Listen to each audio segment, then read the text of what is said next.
C'est la nature qui est d'abord pour moi le premier tableau d'art. Et donc j'aime bien pouvoir me promener ou admirer des paysages qui montrent avec quelle magnificence Dieu a tout fait. Quand on chante que tes œuvres sont belles, ce n'est pas gratuit, c'est réel. Quelqu'un pourrait facilement dire que la vie elle-même, c'est un art.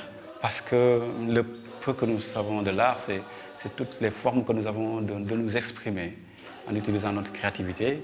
Aujourd'hui, nous le faisons à travers le chant choral.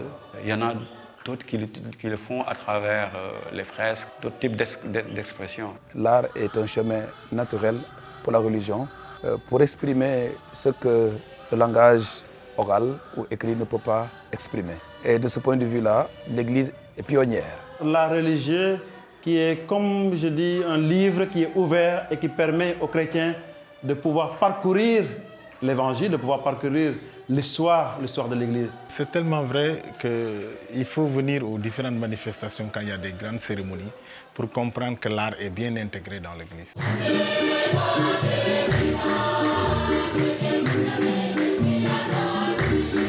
C'est vrai que nous avons de belles célébrations, nous y mettons le cœur.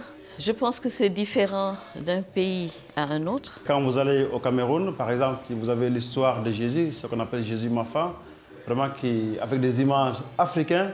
Heureusement que le Concile Vatican II a permis l'introduction des réalités culturelles africaines, en tout cas locales, dans l'Église. Nous arrivons à exprimer notre foi à partir de nos langues locales, à partir de nos sonorités locales, et je crois que c'est une bonne chose. La foi, elle est personnelle, je peux dire même privée. C'est ce qu'on ressent, c'est ce qu'on vit. On ne peut pas nous l'ôter. Comment faire en sorte que nos communautés chrétiennes fassent surgir aussi des artistes qui expriment avec notre sensibilité nos découvertes spirituelles. Pourquoi pas au Sénégal, en Afrique, quand même d'utiliser nos compétences culturelles pour pouvoir quand même transmettre le message de Dieu, voilà, à travers évidemment l'art africain. C'est quand on maîtrise, quand la chose vient de toi, que tu adhères le plus. Sinon, tu es spectateur. Alors que dans l'Église, on n'est pas spectateur, on est participant.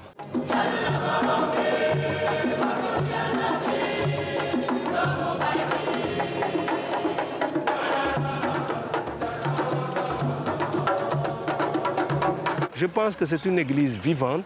Nous encourageons toute expression artistique dans nos églises. Je fais appel aussi là aux artistes pour nous aider à exprimer localement à partir de notre génie notre foi. Aider les chrétiens à découvrir cette beauté, c'est vraiment les aider davantage, n'est-ce pas, à approfondir leur foi chrétienne, à découvrir la beauté même de la vie chrétienne dans une autre facette qui est là. Dieu a doté sa création de talents. Et ces talents, je pense que nous avons ce devoir de les utiliser au service de celui qui les a mis en nous.